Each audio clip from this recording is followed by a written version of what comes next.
सोने की कीमतों को लेकर एक बड़ी खबर सामने आ रही है। औंधे मुंह गिरने जा रहे हैं गोल्ड के दाम। जी हाँ, आपने सही सुना, 1 लाख रुपए से भी कम हो जाएगी कीमत, क्योंकि सोने की सबसे बड़ी गिरावट के 3 संकेत अब मार्केट को मिलने लगे हैं, जिसके बाद इस बात के कयास लगाए जाने लगे हैं कि जल्दी ही सोने की जो कीमतें हैं वो एकदम से धड़ाम होने जा रही हैं। साल 2025 में ताबड़तोड़ रिटर्न देने वाला सोना अब दबाव में दिख रहा है। बीते 29 जनवरी 2026 में रिकॉर्ड बनाते हुए गोल्ड 1,93,000 रुपए प्रति 10 ग्राम के पार चला गया था, लेकिन फरवरी आते आते रफ्तार थम गई।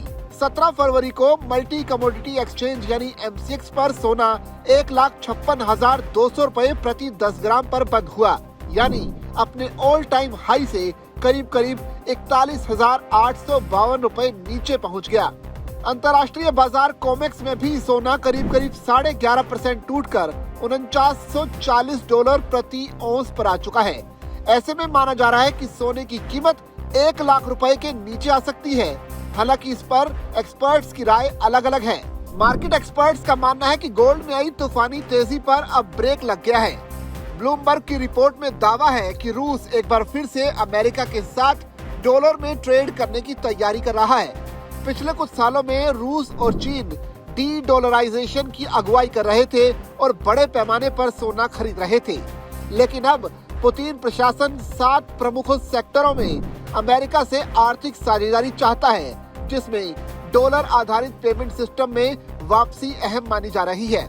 अगर दुनिया का दूसरा सबसे बड़ा सोना उत्पादक देश रूस डॉलर में लौटता है तो गोल्ड की डिमांड पर इसका सीधा असर पड़ सकता है। केंद्रीय बैंकों की खरीदारी भी अब सवालों में है। कम्युनिटी एक्सपर्ट अनुज गुप्ता बताते हैं कि अमेरिकी राष्ट्रपति डोनाल्ड ट्रंप के दोबारा व्हाइट हाउस पहुंचने और टैरिफ पॉलिसी के बाद देशों ने डॉलर की जगह सोना खरीदना शुरू किया था। ब्रिक्स देशों के बैंक दुनिया का 50% से ज्यादा गोल्ड पर पकड़ बनाना चाहते हैं। उनका कहना है कि अगर रूस डॉलर की तरफ लौटता है तो न सिर्फ खरीदारी रुकेगी, बल्कि जमा सोना बाजार में बिक भी सकता है। इससे सप्लाई बढ़ेगी और कीमतों पर दबाव भी आएगा। हालांकि उन्होंने कहा कि भले ही बाजार में रूस और अमेरिका के बीच डॉलर में ट्रेड करने की चर्चा है, लेकिन ना तो अमेरिका ने और ना ही रूस की तरफ से कोई भी आधिकारिक बयान इस पर सामने आया है। केडिया एडवाइजरी के डायरेक्टर अजय केडिया बताते हैं कि ब्लूमबर्ग की रिपोर्ट के बाद हलचल जरूर बढ़ी, लेकिन अभी तक किसी ओर से कोई आधिकारिक बयान सामने नहीं आया है। हालांकि 2 साल की तेज रैली के बाद गोल्ड में करेक्शन शुरू हो चुका है और ये गिरावट 3 वजह से आई है। पहली वजह है रूस यूक्रेन वॉर का कम होना।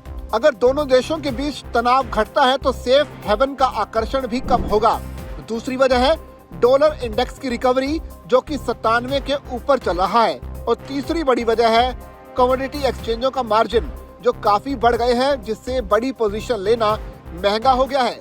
जनवरी में कई ग्लोबल कमोडिटी इंडेक्स ने गोल्ड सिल्वर एक्सपोजर घटाने की बात भी कही थी।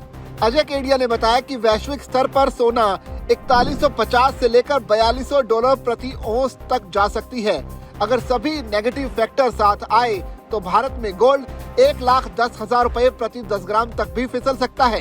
हालांकि अजय केडिया बताते हैं कि लूनर न्यू ईयर के बीच चीन में फिजिकल डिमांड सुस्त पड़ी है। ऊंचे दामों के कारण रिटेल खरीदार पीछे हटे हैं। हालांकि सेंट्रल बैंक की खरीद अलग ट्रेंड पर चलती है, लेकिन आम मांग फिलहाल कमजोर दिख रही है। पेज 360 के chief global strategist Amit Goyal ने बड़ी चेतावनी दी है। उनका कहना है कि सोना अपना रिकॉर्ड हाई देख चुका है। आगे की तेजी सिर्फ डेड कैट बाउंस हो सकती है। उनका अनुमान है कि 2027 के आखिर तक भारत में गोल्ड 1 लाख रुपए प्रति 10 ग्राम से नीचे आ सकता है, जबकि इंटरनेशनल मार्केट में ये $3,000 प्रति औंस तक फिसल सकता है। उन्होंने सलाह दी है कि अब सोने को सुरक्षित निवेश मानना जोखिम भरा हो सकता है। लॉन्ग टर्म सरकारी बॉन्ड बेहतर विकल्प साबित हो सकते हैं।